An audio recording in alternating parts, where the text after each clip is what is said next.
Hi everyone, my name is Konstantin Vladimirov and welcome to the C++ Master's course at MIPT. We are starting a new semester. Last semester we mostly discussed things that are possible at compile time, template metaprogramming, context tricks, and all kinds of compile time wizardry. This semester I want to focus on a different class of problems. Things that cannot be solved at compile time or are difficult to solve there or simply don't make sense to solve there. And today we'll start with a very particular topic, memory allocation. We'll try to approach it using the same techniques we learned last semester. Template magic and compile time reasoning, and we'll see where that leads us. And later, this will naturally motivate some mechanism you probably already know, but maybe forgot or maybe never expected to see in a master's level C++ course. So today is an introductory lecture, a bridge between what we did before and what we are going to do next. And today we'll mostly talk about allocators. Before we go deeper, I want to avoid a very common confusion. When people hear the word allocator, they often misunderstand what I mean. Some expect that we'll discuss something like application allocators or memory pools in Java or even something related to Gmail or managed runtimes. But that's not what we mean here. On the other hand, in C, and in C-like languages, an allocator usually refers to the mechanism behind global malloc and free. And this is what we will not discuss here today. But to say some words, allocator in the C world is something that actually manages the heap. An allocator, for example, ptmalloc, this is the default allocator in glibc, is basically the classic one-size-fits-all solution. Every time you call malloc, ptmalloc makes everything else. And then you have malloc, which is a more advanced allocator by many metrics. It's used in places like FreeBSD, Mozilla, and Facebook, and you can enable it simply by supplying this library, overriding malloc function. And there are other famous allocators too, tcmalloc, tbbmalloc, mimalloc, developed by Google, Intel, Microsoft, and each of them targets different performance scenarios. And now what's important is that all of these allocators are truly global. They manage the entire heap, deal with fragmentation, perform internal bookkeeping, call a map OSBRK, and return memory blocks to you. If allocation fails, they return null pointer.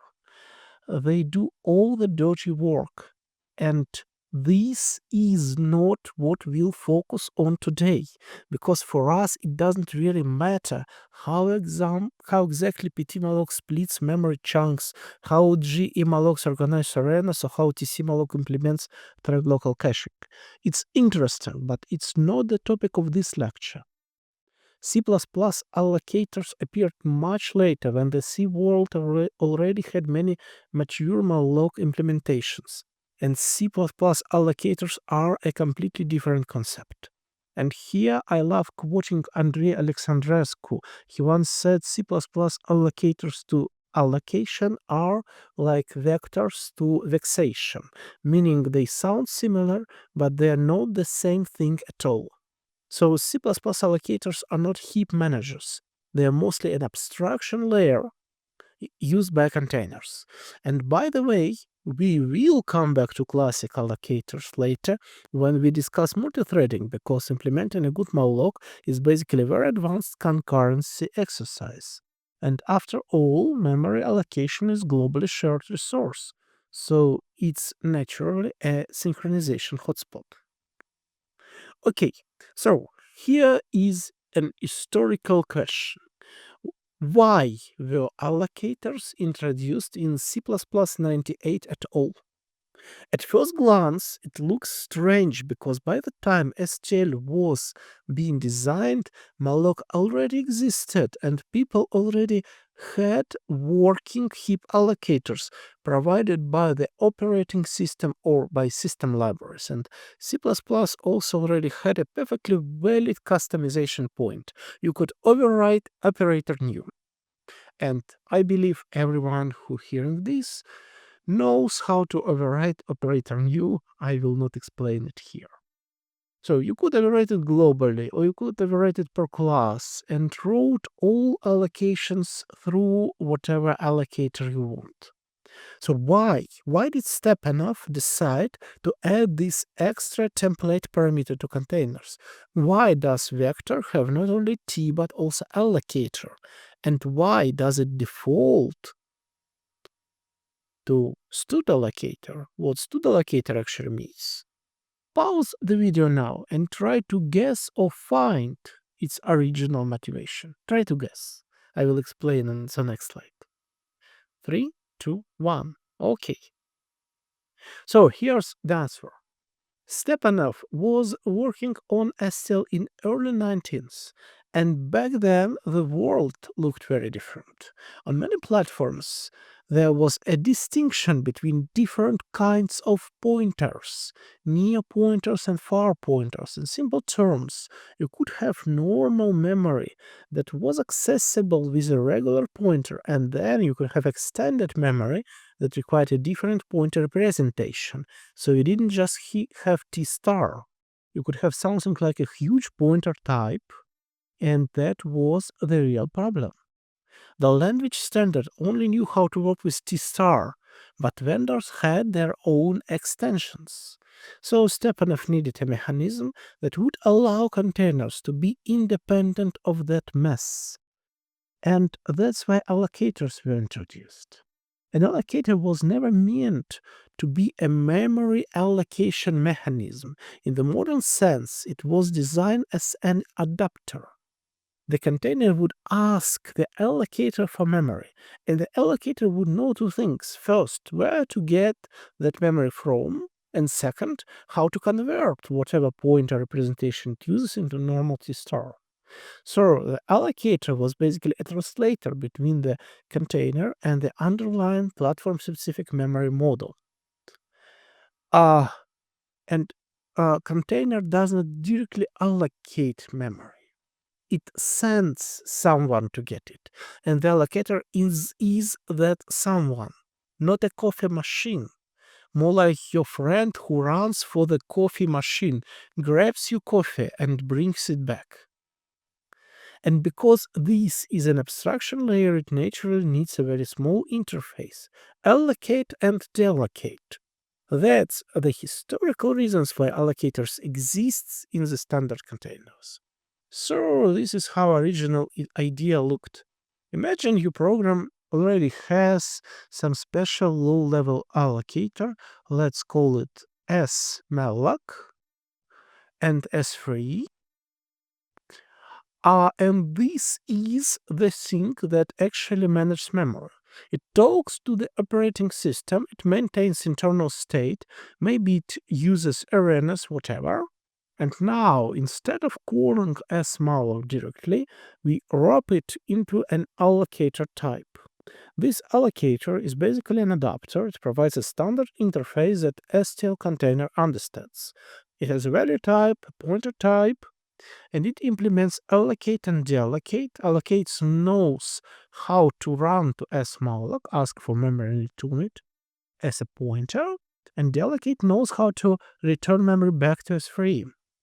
And now we can plug it into vector by simply writing vector of t and salloc of t.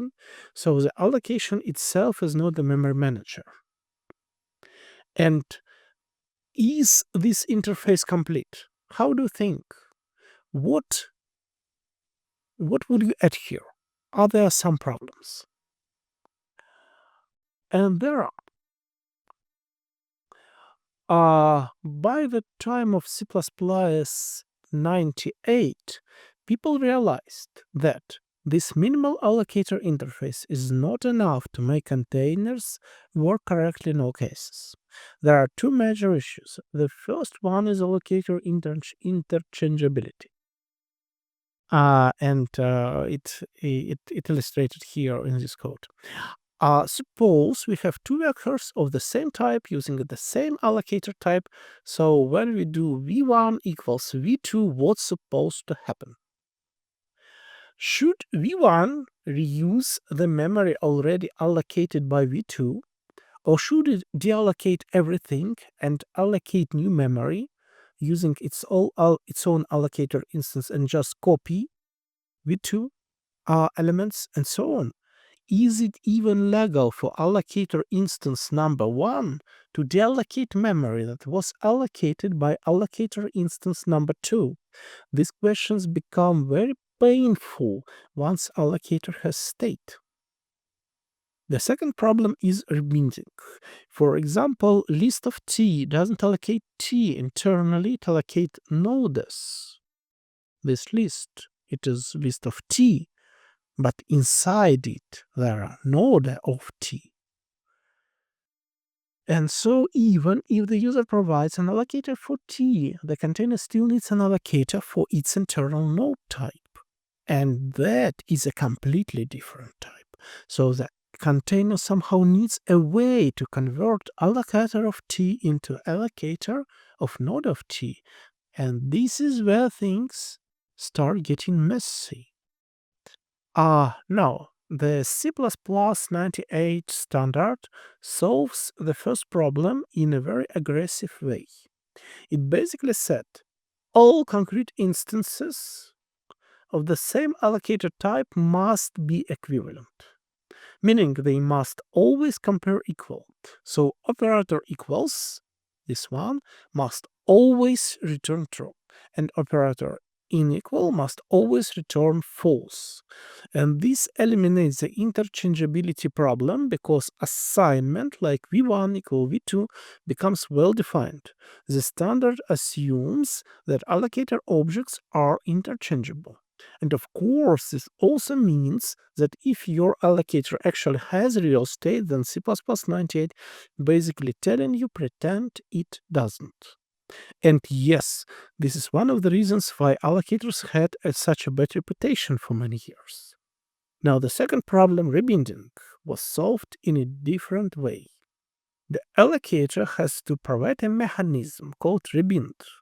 So the idea is, inside salloc of t, you define a nested template, a rebind of u, which gives you a salloc of u hour, and this allows the container to say, I have an allocator for t, but internally I need an allocator of some other u, and then it can obtain allocator of u through rebind.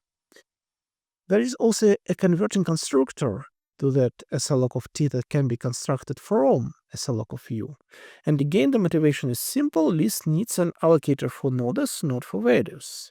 So the whole mechanism exists mostly to support containers with their internal implementation types. And at that point, you might think, okay, allocate, deallocate, equality, rebind, that should be enough. No. In C++98, allocators also had to provide construct and destroy. Construct was basically placement new. It constructs an object in already allocated memory. Destroy explicitly calls a destructor, but not deallocating memory itself. So allocators were not only responsible for memory, but also for object lifetime management. And on top of that, you need max size plus a ridiculous amount of type defs, reference, const pointer, difference type, and so on.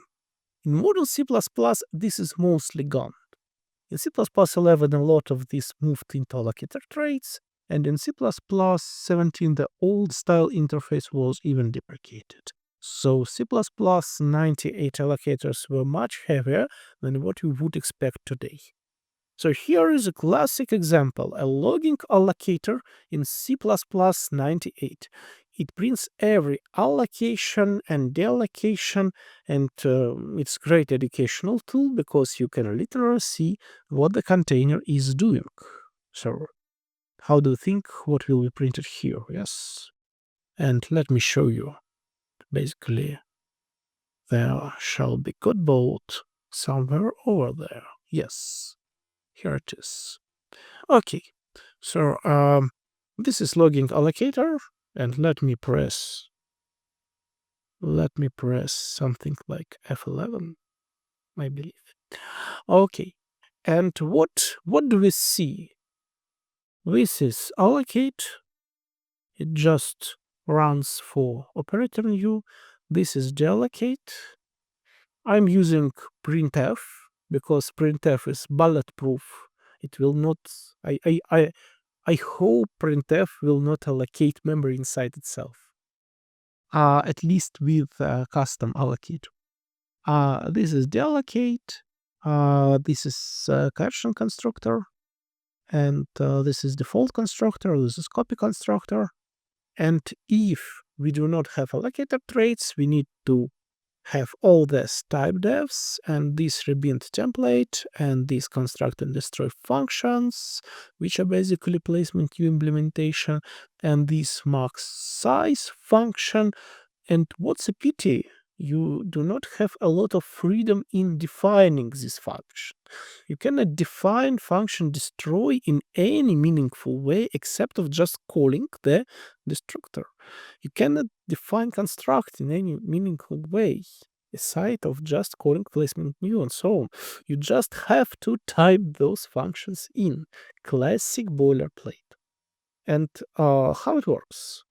Suppose we do have this vector using this logging allocator, and we are doing pushback 16 times. How do you think? How many allocations will be there?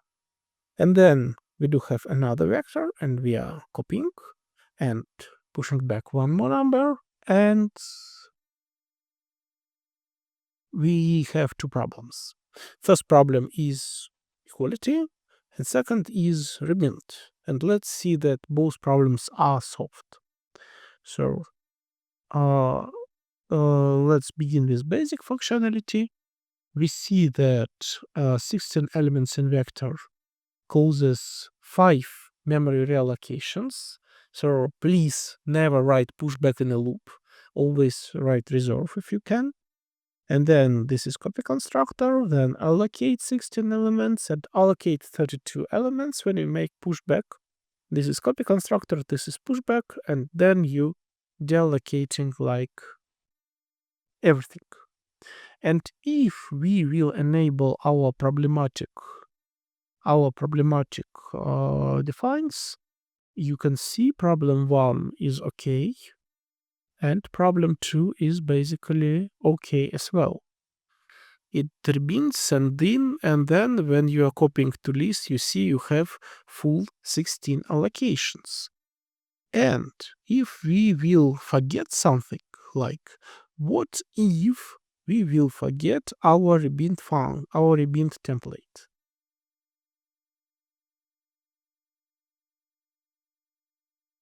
I just forget my rebind template, and boom. In C++ 11, nothing happened, of course. C++ 98, every bad thing in the world happened, yes. You may try it yourself. So,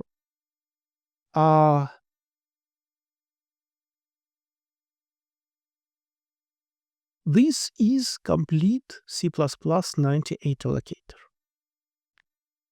But really, there is something to ask, some questions to this design. I must also say that by the time of C++ like 2003, demand for real allocators, which make non-trivial things for C++ objects, demand for real stateful allocators was huge. people and huge companies wanted local memory resources, arenas, regional allocators, free lists, and all that stuff that actually matters in real programming. And then the standard contained two small sentences that basically killed the whole idea. Alistair Meredith from Bloomberg later called them Weasel Words. And according to him, these exact sentences were one of the main reasons Bloomberg as a company joined the C++ Standard Committee, because these rules were extremely restrictive. First, the standard said that all instances of a given allocator type must be interchangeable and always compare equal, which effectively means your allocator cannot really have meaningful state. And second, it required that pointer, const pointer, size type, difference type must be raw built-in types like t, star, and size t. So you cannot return a fancy pointer type, and you cannot build something like a smart pointer based allocator. In other words, stateful allocators and custom pointer types were basically prohibited. And this was a disaster, because the original statement of motivation, near and far pointers, was already irrelevant in 2003. But real world allocator use cases were blocked by the C++ standard. So at this point, here's a good question. How many? Just think a little. How many genuinely useful applications can we come up with for an allocator that is stateless, always compares equals, and returns raw pointers? Seriously, please write down in comments under this YouTube video, what can you do with such an allocator? Because if you remove state and you remove custom pointer types, then allocator for me becomes almost meaningless. Like logging a log is a teaching toy, yes? And that is exactly why people were unhappy with C++ 98 allocators. And this is where C++ comes and try to shine. I would say, and fixes these situations, but fixes with, with asterisk. So in C++ 11 and later refined C++ 14, allocators were allowed to have state. The first important change was allocator equality. Now allocator objects are not required to always compare equal. Instead, equality has a real meaning. Two allocators are equal if memory allocated by one can be safely deallocated by the other. So now the standard finally acknowledges that allocator instances can represent different memory resources. The second major improvement is that pointer is no longer required to be t star. So allocator pointer can be some custom pointer type, and once you allow that, you immediately need a way to work with such pointers generically, and this is why allocator traits was introduced, and allocator traits collect all the unknown details and provides reasonable defaults. And similarly, pointer traits was introduced because if pointer is not really literally a raw pointer, you still need operations like rebinding and conversions. So C++ 11 basically made allocators usable again. I would say make great again, but we will see something not great here. So what exactly is allocator traits? Allocator traits is a helper class that defines the full allocator interface in one place. It includes type, aliases like value type, pointer, const pointer, and so on. It defines propagate selectors, rules that control what happens to allocator state during copy assignment, move assignment. We will talk about them later. It defines rebind, alloc, rebind traits, and because if you need rebind to spawn a new allocator type from existing, when we adding a traits to allocator, you also need rebind traits. For new allocator type, you need to spawn a new traits type. And it also provides standard allocate and deallocate functions plus construct and destroy. Technically, you can specialize allocated traits for your allocator type. It's allowed because you're specializing a standard template for your own type. But in practice, you almost never need to do that. Allocator traits is designed so that you simply define a minimal allocator class and traits fill the rest. And the way allocator traits does it is basically sphere, what we learned in the previous semester. In pseudocode, this is not C++. This is like pseudocode. Take alloc pointer if it exists, or take value type star. This is not C++, this is not how it is written in C++. This is good exercise in sphere to try to write it in C++. The same is here. And please, if you can write it in C++, you may write sketch down in comments, because sketch will not be present on these slides. Allocator traits is basically a giant compile time adapter layer. You might either have this inside your allocator class, like alloc pointer, or you will have reasonable default value type star. Allocator traits tries to detect what your allocator provides, and if something is missing, it generates default implementation. As a result, in normal code, there is no reason to write a full allocator trait specialization. Just define a few core pieces inside your allocator class, and traits will do the rest.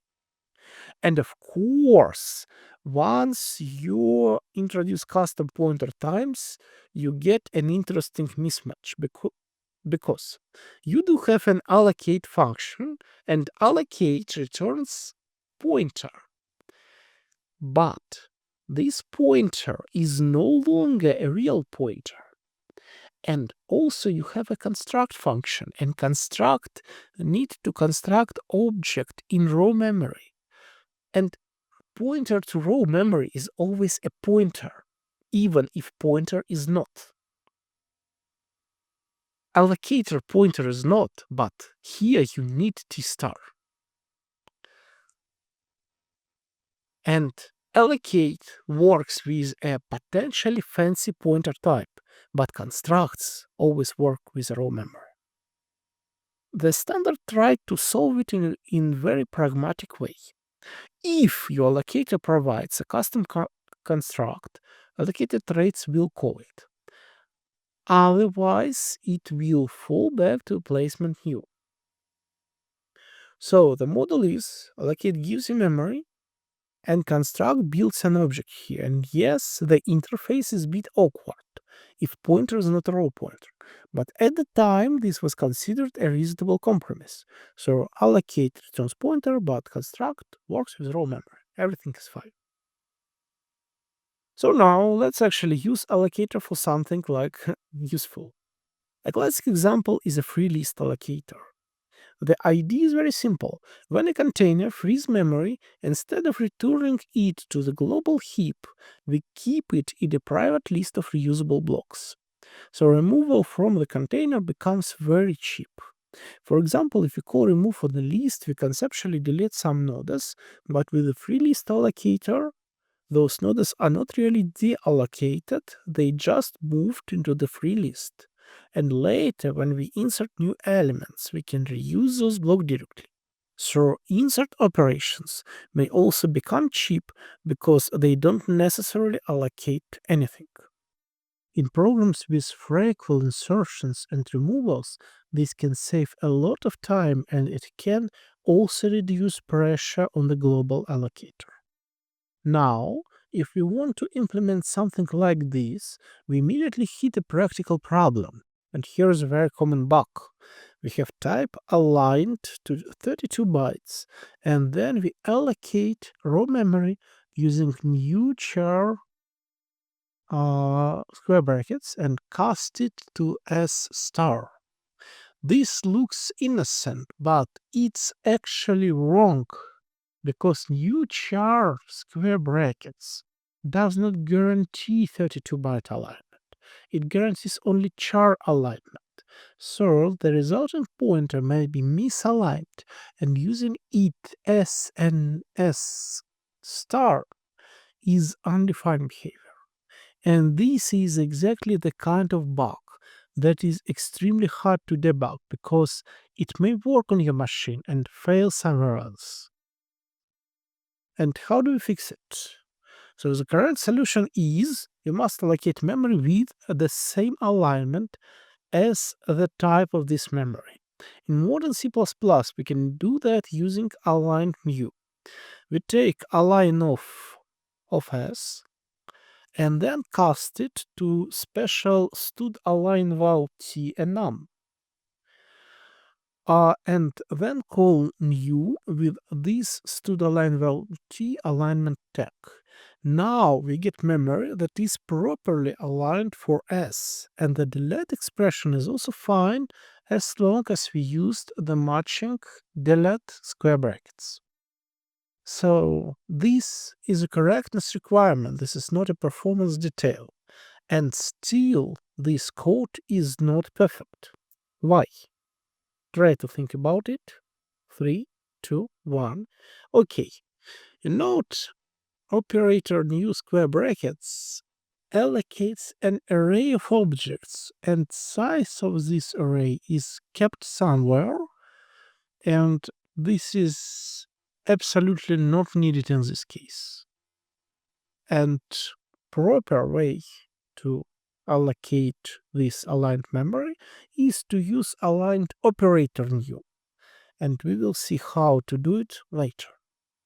Okay, now before we write a Freelist allocator, it's useful to separate responsibilities. Remember the mental model. An allocator is not the resource, as the allocator is an adapter. So first we implement the resource itself, something like the Freelist resource. Internally, it can be just a single pointer. This is internals of Freelist resource class, single pointer called head. Our push is extremely simple. We take the freed block, store the old head pointer inside it, and then make this block a new head. So the freed memory becomes the node of our singly linked list. And pop is also simple. Take the head, move head forward, and return the block.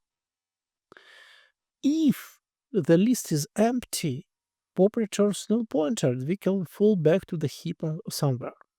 So this is a minimal stack of memory blocks without further allocation for this stack. Because if we have block large enough to contain pointer, we may override this memory block with this pointer while this block is waiting on a free list. Please stop here if it is not clear enough and try to understand this. If you have some questions, please ask it in comments.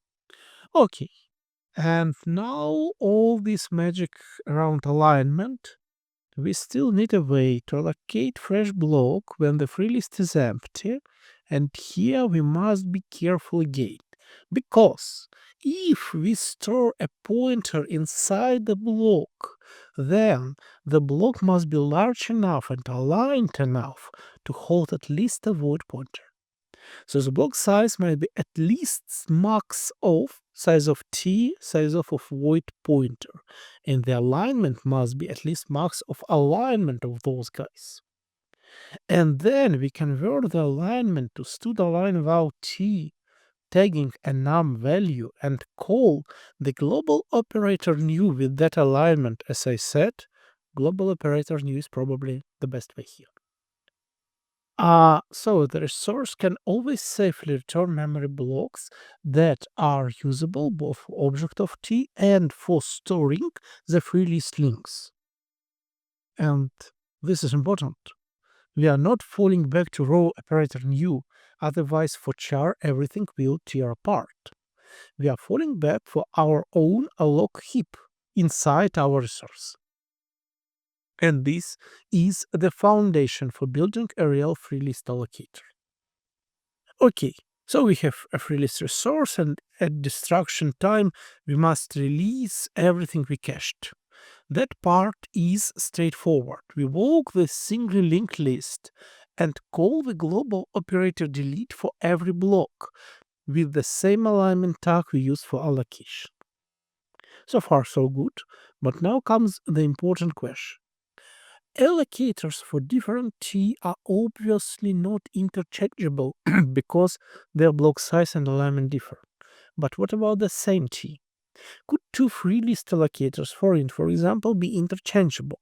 Intuitively, you'd like to answer to be yes. And then where the next problem appears.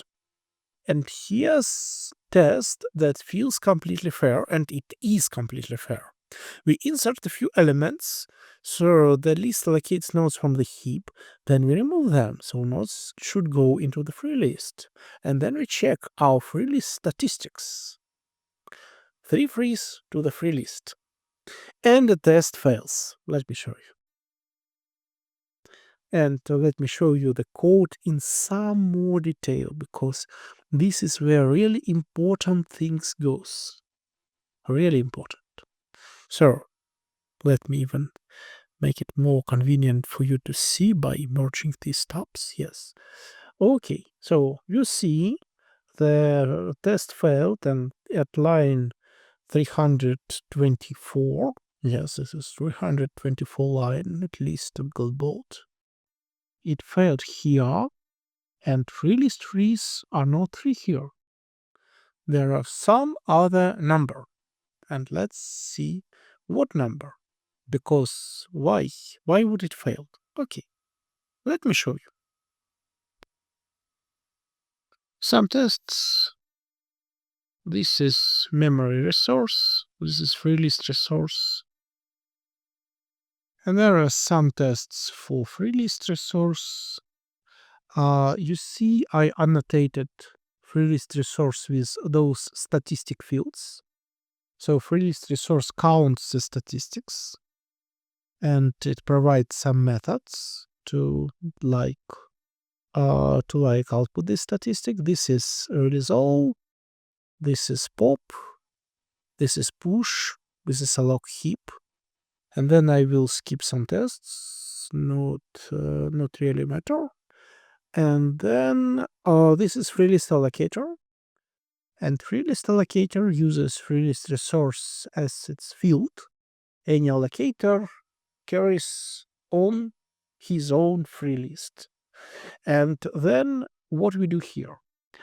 Copy constructor is trivial. It creates empty copy. Then your allocator has a fresh empty free list.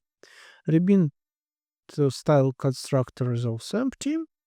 And empty copy assign drops current free list, becomes empty.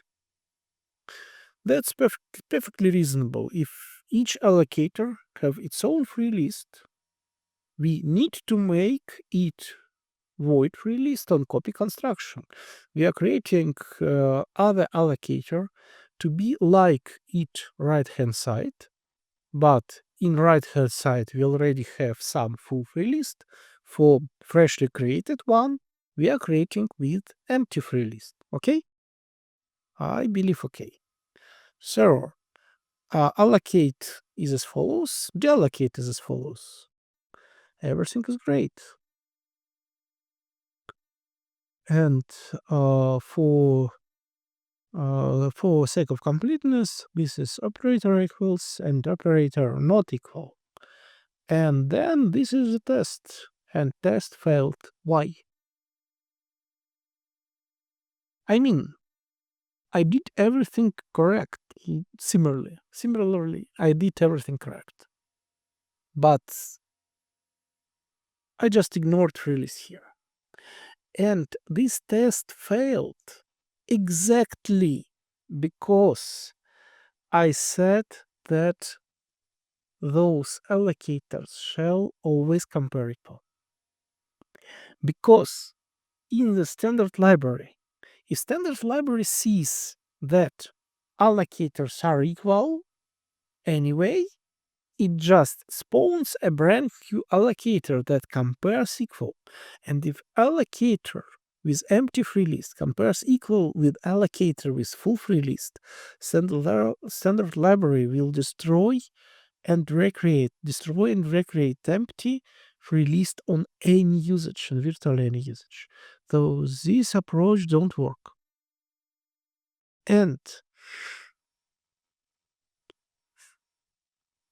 there is another reason, which is even more prominent.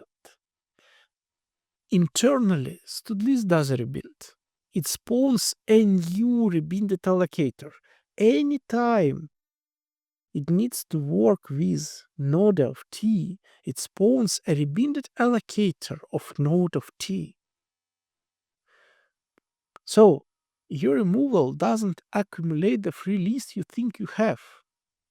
It spawns imaginary long short-lived rebind one. It creates single node in its free list, and then it destroys it with this node.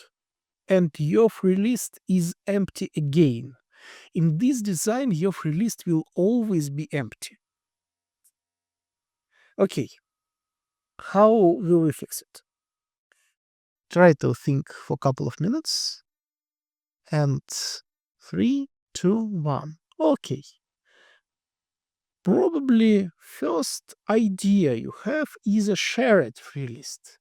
Let's make a free list resource which is one for all rebounds.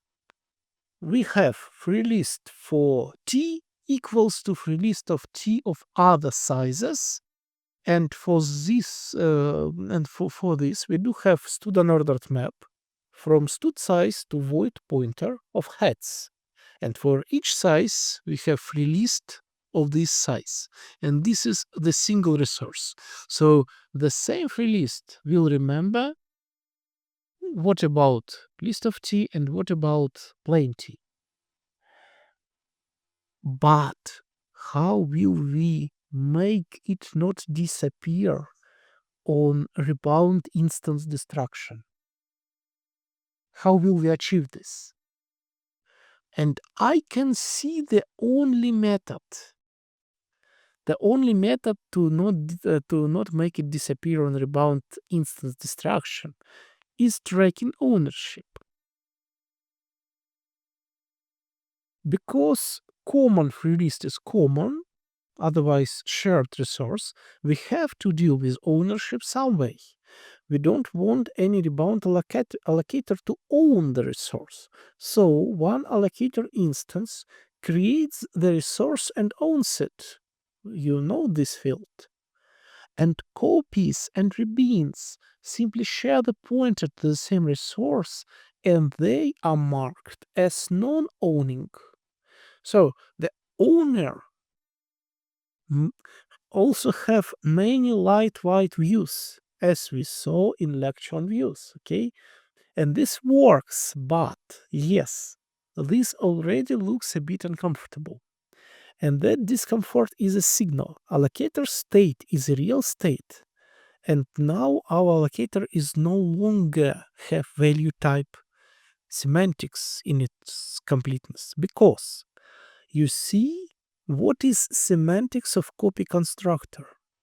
Copy constructor shall create the same object. Is this object the same? It differ in the owned field, so we have no right to use our own field in comparison. And okay, in this case, this is okay because we don't want to use. So objects are equal if resources are equal, and objects are not if resources are not equal, regardless of own field. And that is why our copy constructor have a right to set owned field to any value, like true or false. And now equality becomes meaningful, you see, and everything looks much better. what means equality for Freelist allocators in that case? Two Freelist allocators are equal only if they refer to the same underlying resource. So equality becomes compare resource pointers, and we want container to understand that allocators are not all interchangeable. They're interchangeable only when they share the same resource.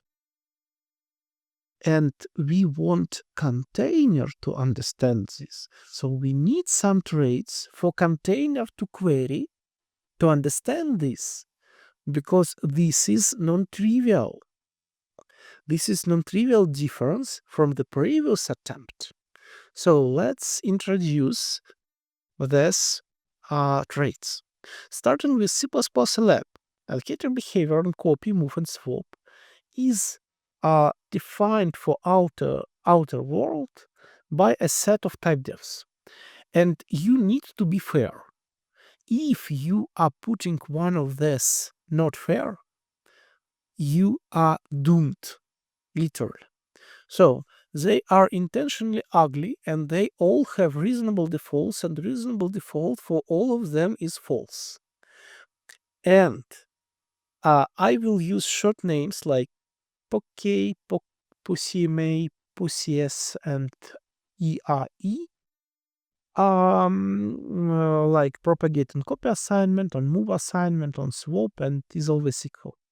And I will read it loud propagate on copy assignment, because reading it loud POCCA is really a mess. And the defaults are conservatives. And the idea is, if you override this, you should do it intentionally, because it changes semantics of allocator from the container point of view. And for a stateful allocator like our Freelist, these flags are the difference between works reliably and silently breaks. So what is best choice? On copy assignment, we usually do not want to propagate shared allocator. If I write L1 equals L2, I probably want, because L1 probably is owner of resource, or probably a shareholder of others resource, but he already a shareholder or owner. I want him to keep its own resource, because if he is owner, this is really important. And just copy the elements. So this should be false. On move assignment, it's opposite. If I write L1 is studmove L2, I want to take over L2 storage, including its Freelist resource. Interestingly, if L1 was owner and if it had some views, this is still fine, because now that views are also co-owning L2 resource, because we no longer need L2 resource, yes? This is to move. L2 lives last seconds of its life. And then all co-owners also shares newly acquired resource. And this is reasonable on move. So propagate on container move assignment is true. And the swap is similar. If we swap two lists, swapping allocators is usually the right thing, because each list should keep the resource that matches its internal memory. So propagate and copy and swap should be fine. And of course, is always equal need to be false, because this allocator has real state, Freelist resource state. So with these choices, the Freelist finally behaves like a well-defined stateful allocator in the C++11 model. And our test starting makes sense again. So if you will click on this link, let me do it, by the way. If I will click on this link, you will see that this test passes. You see, executor now have no errors for us. And let me show you the code. Sorry for this.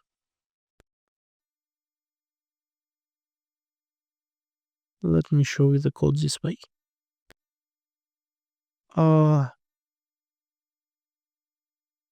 Yes, like this. So, sorry, that bot hates me. Okay, let me show you the code.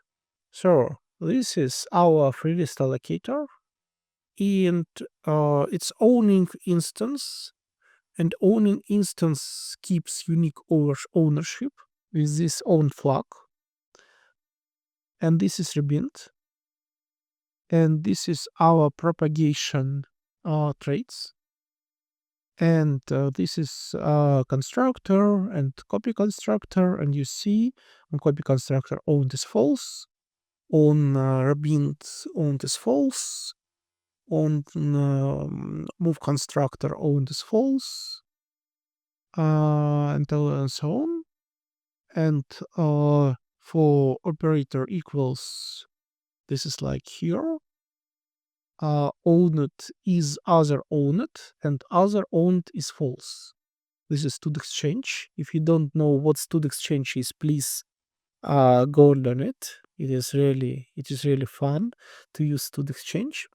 But we discussed stud exchange in the last semester, and here we also have trait select on container copy construction. I will not cover it in this lecture, but it is also interesting one. You may try to find some information on it. And we do have an allocate function, and here I cheated a little because I am processing only the case where number of elements to allocate from free list or deallocate to free list is equal to 1. Because if user deallocating more than one element, it is possible, but it is really hard to process here. So only in case of one, every magic happens, and otherwise we are just falling through the heap, and we are not using free list for arrays. Okay, and the same for deallocate. If it is not one, then just delete. Okay, so I hope this was clear enough. And now we have another good idea. Another good idea is why we kept the free list inside the allocator. And this is a good question for us. And that immediately forced us to think about ownership, propagation, and equality. And there is a cleaner idea. If the free list is really a resource, then maybe it should be owned somewhere else. For example, we can create a free list resource as a separate object on the stack in global storage wherever we want, and then pass a pointer to it into the allocator. Now the allocator becomes a thin adapter again. It doesn't own memory, it just knows where the resource is. And this also makes the lifetime story much simpler. The resource is clearly owned by the surrounding code, not by the container. And once the resource is external, the best propagation choices changes dramatically. If L1 uses R1 and L2 uses R2, then these allocators are fundamentally different. You see, if R1 is remote resource and R2 is remote resource, they are no longer bound to allocators. All our allocators in some sense are now non-owning. And for non-owning allocator, why do we propagate it on copy construction? Why on copy assignment? Why do we propagate it on move assignment? Why do we propagate it on swap? And this is very profound approach. If all our allocators sharing some externally managed arena, sharing some externally managed resource, then all our allocators are called local allocators. And if all our traits are false, all traits false is reasonable default, because all traits false means local allocator, and local allocator is only sane way to write allocators. I like to say that local allocator lives inside the container like a kitty in a little house. So local allocator bound to its container, it like bound to its container at this point, and afterwards, whatever you do with L1, R1 will be its allocator. You can move, copy, delete, and so on. When L1 leaves, R1 is his resource, and allocator from R1 is its allocator. And now we get to a genuinely useful application. If we intentionally make the allocator local, basically we forbid propagation, then we can build containers that are tied to a specific storage area. A typical example here is small vector. The idea is, for a small number of elements, we keep storage in a local buffer, often on the stack, and only when the buffer runs out, we fall back to the heap. So the vector behaves like normal vector, but for small sizes, it performs zero heap allocation. Howard Hinand, it will be in my bibliography, proposed a neat implementation of this approach using an arena and a small allocator called short alloc. So what is an arena? An arena here is a class that manages a local chunk of memory. It contains a fixed size buffer and the pointer to the current position. And the important design choice is arenas are not copyable. Copying an arena would duplicate ownership of the same raw memory, which is nonsense, so arena objects are move and copy prohibited. They represent a unique local resource. And the allocation strategy is really simple. Okay, this code may look somewhat complicated, but it is really simple. When you allocate, you first align the requested size, check how much space is left, and then either turn memory from the local buffer advancing the pointer here, or if the buffer is exhausted here, it is fall back to the global operator new. On deallocation, the key point is that we only really deallocate the memory that came from the heap. The local buffer is owned by the arena and is released automatically when the arena dies. So the arena is a resource with a very clear lifetime. And now short alloc is again the adapter. It binds a specific arena to the standard allocator interface. So the allocator stores a reference to the arena. Allocate simply asks the arena for a chunk of binds aligned for t, and then reinterpret casts that memory to t pointer. And deallocate forwards to the arena as well. So arena is a resource, short alloc is the allocator, the runner. And the usage is really illustrative. We create an arena object explicitly, and then we create a small vector that is constructed with that arena. Let me show you. This is why we want to using allocators in the first place. So, what is our small vector? Small vector is std vector parameterized by short alloc with arena size of 200, a line of t. And here we are putting this arena on stack. And now we have small vector from this arena. We are doing pushback, doing pushback, doing pushback, doing pushback. And we output the mem-use, how much memory we used and how much allocs and frees to and from heap we did. We redefine global operator new and global operator delete, and we are just logging allocations and memory consumption. And here, what will we see? And because this arena is managed by short alloc, and let me show you. This arena is managed by short alloc, which calls allocate from arena, and allocate from arena itself is like I show it to you on slides, using buffer if the space in buffer is enough, and here is the buffer, and this buffer lives on stack because arena itself lives on stack here, then there will be 0 memory allocations here because 4 pushbacks is really little for 200 bytes. And what do we see? Let's look at GCC, and yes, this first memory usage is from start of your program to main. From start of your program to main, you are spending 31 kilobytes. And then in 20 allocations. And then again, the memory on heap is stable. We are allocating from local buffer. Isn't it great? Isn't it tremendous? And we can see that for Clang, this is 40 kilobytes in 22 allocations from the start of program to main. Oh, great. And that's the kind of practical result that C++11 allocator changes finally enabled.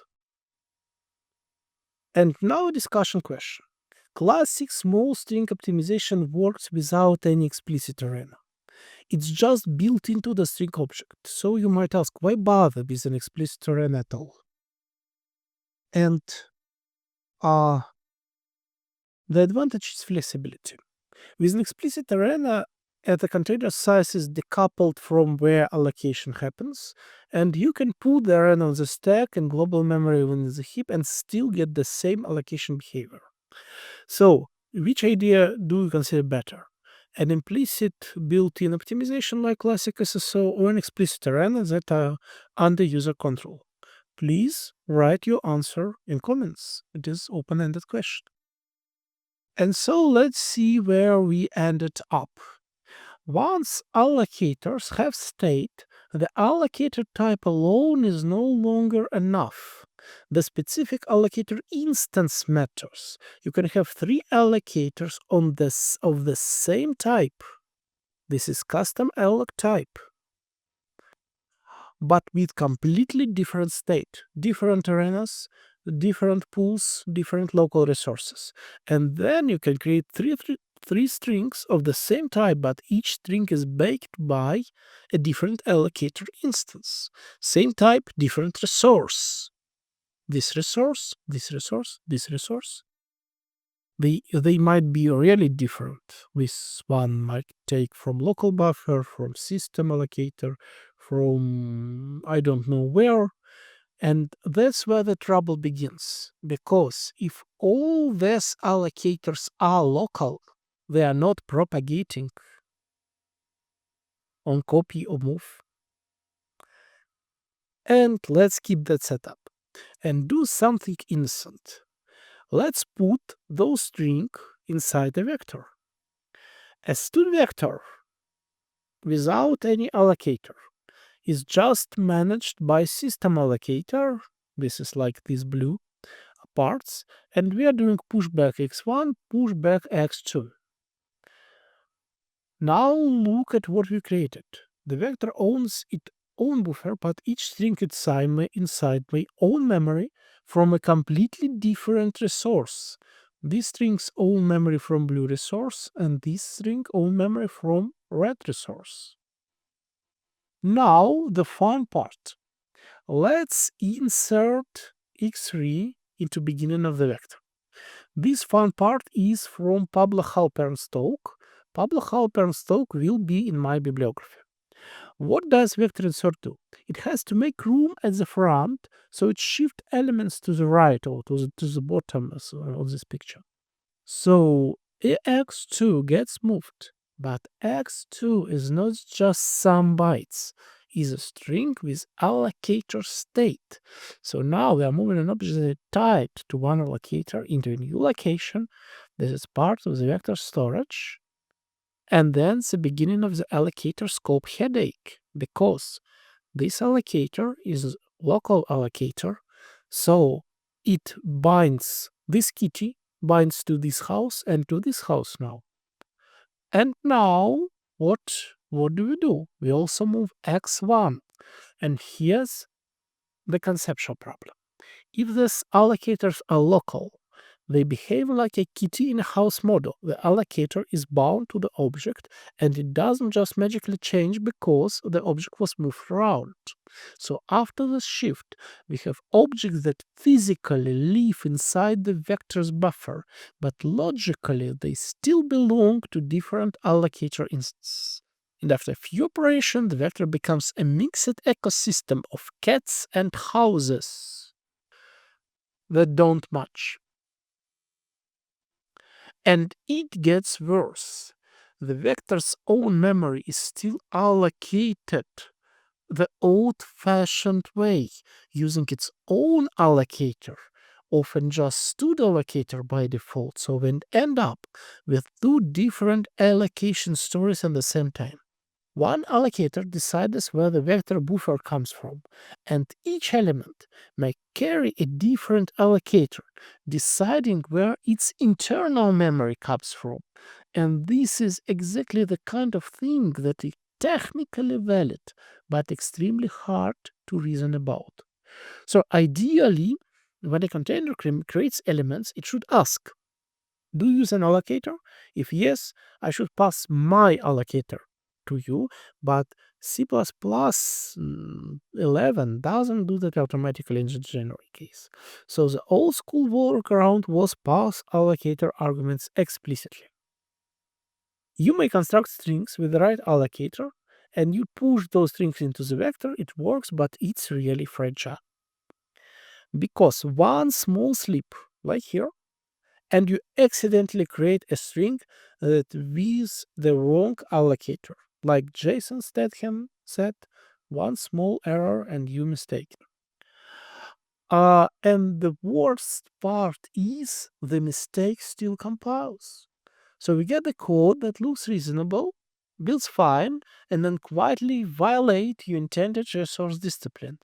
Now, all this vector is not allocated by a single allocator. And that's exactly why stud-scoped allocator adapter exists. It's an adapter that makes allocator propagation to nested objects automatic. The idea is the vector has an allocator, and when it constructs its elements, it tries to pass that allocator down into the element constructors. So instead of manually threading allocator arguments everywhere, you scope the allocator to the container. In other words, the vector becomes the root of the allocator scope, and everything inside gets painted with the same allocator color. And yes, the syntax is, I would say, horrifying, but it is perfect template syntax in C++. Yes, it's basically a vector of strings with a scoped allocator adapter wrapped around the vector allocator. But the result is genuinely nice. You can push back a string without explicitly passing an allocator argument, and you can even push back a row strictly throw, and it still ends up using the right allocator. That parts feel magic, and it's a good exercise to think through how it's implemented. How would you implement scoped allocator adapter? Because it's not runtime magic, it's just careful overload selection and allocator-aware construction. Alright, so after everything we've seen so far, what problems immediately stand out? Because at this point it's hard to pretend this was elegant. We started with a very reasonable goal: let containers use custom memory resources, and we ended up with a design that feels painful. So let's summarize what exactly hurts. From the user's perspective, the first problem is obvious. It is obvious from this slide. You just look at it and it is obvious. The code becomes polluted with templates, even for something completely ordinary, like a map or a string. You suddenly get monstrous types with allocator parameters everywhere, and allocators became viral. Once you start using them seriously, they spread through your entire code base, and Scope Allocator Adapter, a great tool, but it makes the verbosity even worse. And because now you don't just have vector and string, you have vector of string with a scoped allocator around the allocated type. And in a real project, you'd have to propagate this through everything: maps, vector, strings, sets, nested containers. So you either accept that your types become unreadable, or you basically give up on allocator discipline. And the worst part is the whole system is extremely easy to misuse. You make one small mistake and it still compiles, and it is not good that it still compiles. Now, from the container writer's perspective, it's even worse. Even something as simple as move assignment becomes a nightmare because you can't just move internal buffers. You have to ask, what does the allocator say? Does it propagate on move assignment? If yes, you can steal everything. If not, then you must check whether allocators are equal. If they are equal, here, if they are equal, you can still steal the memory, but if they are not equal, then you are forced to the memory, but not the allocator, yes? Uh, and if they are not equal, you're forced to reallocate and move elements one by one. So the move assignment operator becomes this giant decision tree based on allocator traits. And please look at this code for 3 seconds and say to me, what do you want to write here in the signature? 3, 2, 1. Of course, you do want to write no except here. Probably this will be a conditional no except. And if you really want to write correct no except specification here, good luck. Okay, and so at this point, I want to propose a rational idea. If you're walking through the forest and it keeps getting darker and more complicated and colder, maybe you're going the wrong way. Maybe the allocator should not be part of the container type at all. Maybe it should always be scoped. Maybe it should never become copied or moved. Maybe the moment allocator becomes part of the type system, we get template explosions, rebind complexity, scoped adapters, propagation traits, and all this painful machinery. So perhaps we need one more step, and in the next lecture we'll rewind a bit and solve the same problem properly, like in C++17. But using a completely different approach. Instead of pushing everything into templates, use dynamic polymorphism, yes, virtual functions. Because maybe allocators are exactly the case where runtime polymorphism is the clean solution. Okay, and finally some references for this part of lecture. Howard Hinnan's TechAlloc is a classic. It's short, practical, and very readable. Alistair Meredith, Making Allocator Works, is also a key talk, especially because it shows how painful the old model really was. I mean, making allocator work in 2 parts. Okay. Adriel Strescu talk about pseudo-allocator is legendary and is basically the philosophical foundation of why people were unhappy with classic allocators and how composable allocators might look like. And Bob Stiegel's How to Write a Custom Allocator is a great summary. And the Pablo Halpern, I borrowed even some slides from this talk, and this talk is really good, and it covers both this and part of the next lecture. And in the next lecture, we will move beyond. We will move to C++17, where polymorphic allocators, heavily using dynamic polymorphism, appeared, and we will motivate dynamic polymorphism this way. Alright, that's all for today. Thanks for watching.